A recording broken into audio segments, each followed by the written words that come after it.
Commodities की supply को सुनिश्चित किया है। सिविल एविएशन मंत्रालय 416 लाइफलाइन उड़ान फ्लाइट्स का संचालन कर 781 टन आवश्यक मेडिकल कार्गो को भारत के दूर दराज क्षेत्रों में पहुंचा रहा है।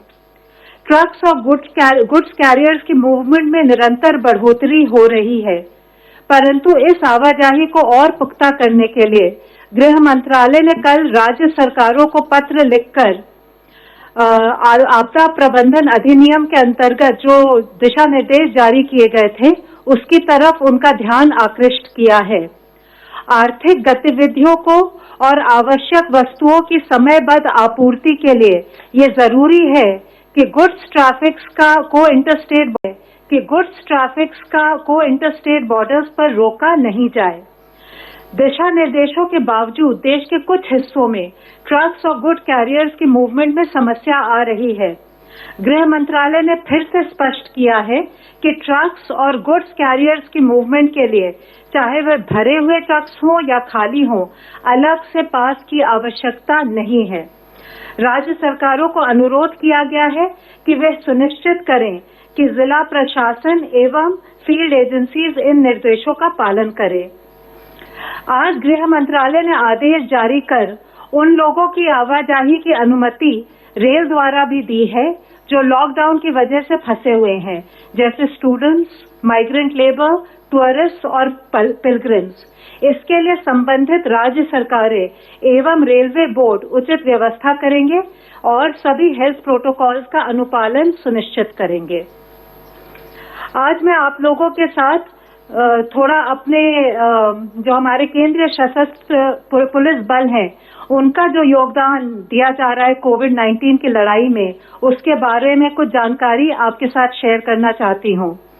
हमारे जो केंद्रीय सशस्त्र पुलिस बल है, जैसे Assam rifles, border security force, central reserve police force, central industrial security force, Indo Tibetan border police, national security guard, सशस्त्र सीमा बल और हमारी NDRF, national disaster response force, ये सभी कोरोना की इस लड़ाई में विशेष योगदान दे रहे हैं और अपने संसाधनों और मैन पावर से लोगों को हर यथासंभव मदद पहुंचाने में 24 घंटे हर 7 दिन लगे हुए हैं। देश के कई भागों में ये बल हॉटस्पॉट एरियाज में लॉकडाउन के अनुपालन के लिए स्थानीय प्रशासन की सहायता कर रहे हैं। इन सभी ने मिलकर देश में अपने 32 अस्पतालों में लगभग 1900 बेड कोविड-19 के पेशेंट्स के लिए संरक्षित किया है। इसके अतिरिक्त इन बलों ने कई क्वारंटाइन सेंटर भी स्थापित किए हैं और जरूरतमंद लोगों के लिए खाद्य सामग्री, सूखा राशन, सैनिटाइजर्स, मास्क इत्यादि का वितरण भी कर रहे हैं। ये बल आम जनता में कोविड-19 से संबंधित जागरूकता भी फैला रहे हैं। इन सब भी बलों ने कोविड पेशेंट्स की मदद के लिए रक्तदान शिविरों का भी आयोजन किया है। इनके फैमिली वेलफेयर और वाइव्स वेलफेयर एसोसिएशंस भी काफी योगदान दे रहे हैं।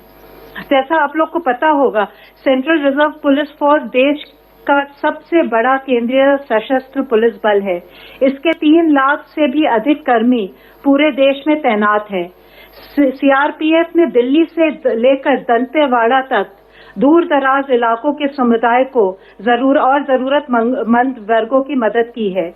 ऐसी ही एक सेवा अभियान में सीआरपीएफ की एक बटालियन ने रायपुर में 1 लाख किलो चावल वितरित किया है। सीआरपीएफ की मददगार नामक राष्ट्रव्यापी हेल्पलाइन भी लोगों की मदद कर रहा है। सीआरपीएफ ने टेलीमेडिसिन की भी सेवा शुरू की है। सशस्त्र सीमा बल भी अनुकरणीय कार्य कर रहा है।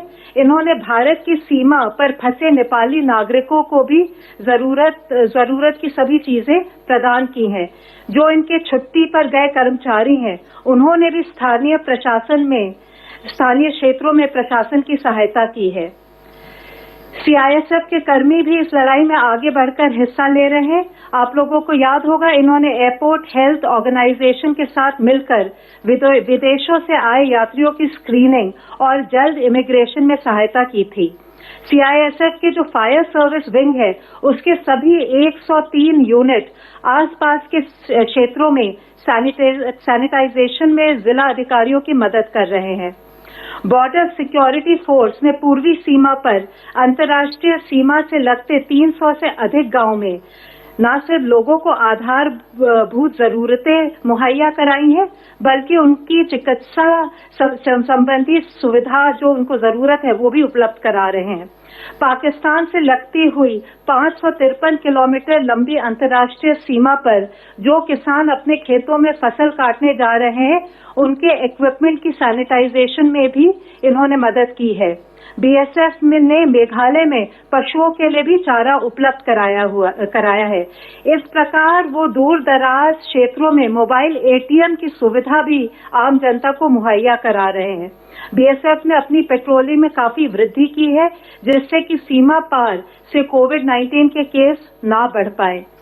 आईटीबीपी कोविड-19 की लड़ाई में शुरू से जुड़ा हुआ है। इसने देश की सबसे पहली क्वारंटाइन फैसिलिटी स्थापित की थी। पहाड़ी क्षेत्रों में ये भी काफी योगदान दे रहे हैं। असम राइफल्स ने रिमोट एरियाज में किसानों की कृषि उपज खरीद में मदद की है। इसके अलावा उन्होंने अनाथालय और वृद्धाश्रमों को भी अडॉप्ट किया है। एनएसजी ने अन्य कदमों के अलावा एक हबलेस सैटेलाइट टर्मिनल इस्टेब्लिश करके कम्युनिकेशन बैकबोन को और स्ट्रेंथन किया है। एनडीआरएफ ने आज तक 61,000 लोगों में जागरूकता बढ़ाई है। इसके अलावा नेहरू युवा केंद्र के वॉलंटियर्स लगभग 8,000 वॉलंटियर्स को ट्रेन करके एक एनडीआरएफ फ्रेंड्स का अभियान शुरू किया है, जो कोविड-19 के क्षेत्रों में काफी अपना योगदान दे रहा है। धन्यवाद। Health ministry representative. अगर आपको हमारा ये वीडियो पसंद आया हो तो इसे लाइक और शेयर जरूर करें। अगर इस वीडियो पर आपकी कोई राय है तो नीचे कमेंट भी कर सकते हैं। और हाँ, देश और दुनिया की तमाम खबरों से वाकिफ रहने के लिए अभी सब्सक्राइब करें न्यूज़ 24 का यूट्यूब चैनल। न्यूज़ 24 निष्पक्ष खबरें।